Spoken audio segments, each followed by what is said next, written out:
मध्ये आपलं स्वागत आहे. आज आलो आहोत आपण शेतकरी नेते कैलासजी येते यांच्याकडे आलो. सर नमस्कार. अ, नमस्कार. सर दैनिक चालू वार्तामध्ये आपलं स्वागत आहे.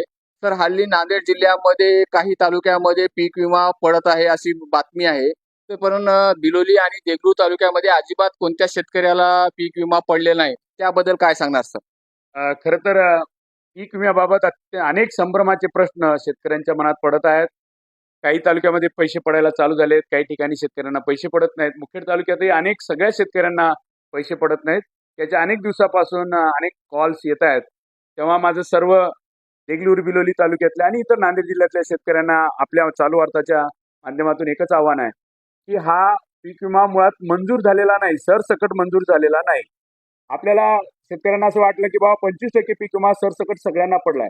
तर 25% ची तरतूद आहे पीक विमा करारामध्ये. जेव्हा मोठ्या प्रमाणात अतिवृष्टी होते, नुकसानी होते, तेव्हा तात्पुरती मदत म्हणून एक नुकसानीच्या प्रमाणात 25% रक्कम शेतकऱ्यांना दिली जाते. ही जी आताची जी काही पीक विमा आता मंजूर किंवा होणार आहे, की ज्या शेतकऱ्यांनी अतिवृष्टी झाल्यानंतर, नुकसान झाल्यानंतर क्लेम दाखल केलाय, तक्रार म्हणजे ते मेलच्या द्वारे असेल, फोन कॉलद्वारे असेल, ज्यांनी तक्रार दाखल केली आणि पंचनामे झालेत, अशा शेतकऱ्यांनाच हा पीक विमा मिळणार आहे. हे पहिल्यांदा एकदा मी क्लिअर करतो. म्हणजे हा पीक विमा सरसकट नाहीये. त्यामुळं मुखेड तालुक्यातलेही अनेक शेतकऱ्यांचे फोन येत आहेत की बाबा आम्हाला पीक विमा पडला नाही. तर फक्त हा ज्यांनी ज्यांनी क्लेम दाखल केलाय, तक्रार दाखल केली आहे, अशाच शेतकऱ्यांना हा पीक विमा पडणार आहे. आणि ती रक्कम सुद्धा खूप वेगवेगळी असणार आहे. त्याच्या नुकसानीच्या प्रमाणात हा पीक विमा पडणार आहे. त्यामुळे सरसकट पीक विमा मंजूर झालेला नाही. आणि दुसरं, आता राहिला प्रश्न देगलूर बिलोलीचा. तर काही ज्या तालुक्यांच्या याद्या अपडेट झालेल्या आहेत, त्या तालुक्याचे पैसे पडणं चालू झाले आहेत. देगलूर तालुक्यामध्ये जवळपास 34 ते 35 हजार शेतकऱ्यांचे क्लेम दाखल झाले होते, त्याचे पंचनामे झालेत. म्हणजे जवळपास 35,000 शेतकऱ्यांना मदत पडणारी आहे, की आपल्या माध्यमातून मी आपल्याला सांगू इच्छितो.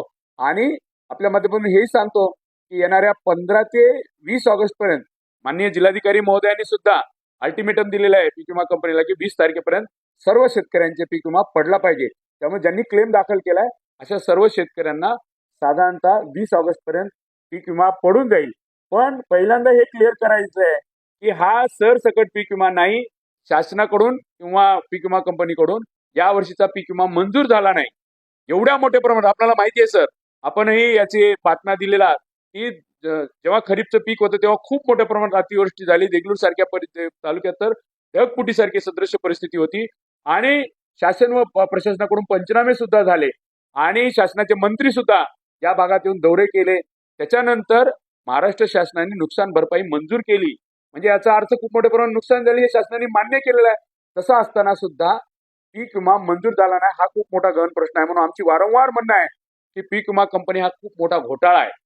त्यामुळं हा फक्त क्लेम दाखल केलेल्या मोजक्या शेतकऱ्यांना ही तुटपुंजी मदत मिळणार आहे. तर याबद्दल तुम्ही शासनाला काय आवाहन करणार? की आमचं शासनाला म्हणणं आहे की तुम्ही स्वतः सांगताय की बाबा देगलूर तालुक्यासह नांदेड जिल्ह्यात खूप मोठ्या प्रमाणात अतिवृष्टीची नुकसानी झाली, ती शासनाने मंजूर केली ना. म्हणून मंजूर केल्यामुळेच आपल्याला जी काही नुकसान भरपाई मिळाली, 25% भेट नाही 25% पीक विमा हा पीक विमा कंपनीकडून मिळालेला आहे. जी आपणाला नुकसान भरपाई शासनाची सुद्धा नुकसान भरपाई मिळालेली आहे. आपण जेव्हा त्यांचं जे काही शासनाची मदत आहे, ती शासनाची मदत आपल्याला शेतकऱ्यांना मिळालेली आहे.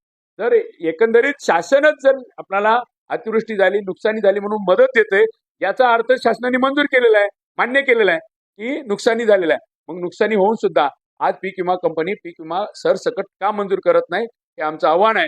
जर पीक विमा कंपनी हा जर घोटाळा करत असेल तर शासनाचे जे काही प्रतिनिधी आहेत, आमदार आहेत, या सगळ्या लोकांनी, शासनाचे मंत्री आहेत, या लोकांनी फक्त पीक विमा कंपनीकडे पीक विमा द्या असं म्हणून नुसतं कुठेतरी विधानसभेत भाषण करून किंवा एखादा अर्ज देऊन चालणार नाही. तर माझं सर्व या सत्ताधाऱ्यांना माझा प्रश्न आहे की तुम्ही या पीक विमा कंपनीकडे दबाव का करत नाही? याचा अर्थ तुम्ही दबाव आणत नाही, पीक विमा कंपनीला सरसकट पीक विमा द्या असं आदेश काढत नाही. याचा अर्थ तुमचं कुठं ना कुठं तुमची या पीक विमा कंपनीसोबत मिलीभगत आहे, असा आमचा स्पष्ट आरोप आहे. धन्यवाद सर. कैलासजी येते यांनी सांगितल्याप्रमाणे शेतकऱ्यांना पीक विमा लवकरात लवकर शासनाने तडजोड लावून पीक विमा सरसकट शेतकऱ्यांना द्यावा. दैनिक चालू वार्ता संतोष मंदरने देगलूर.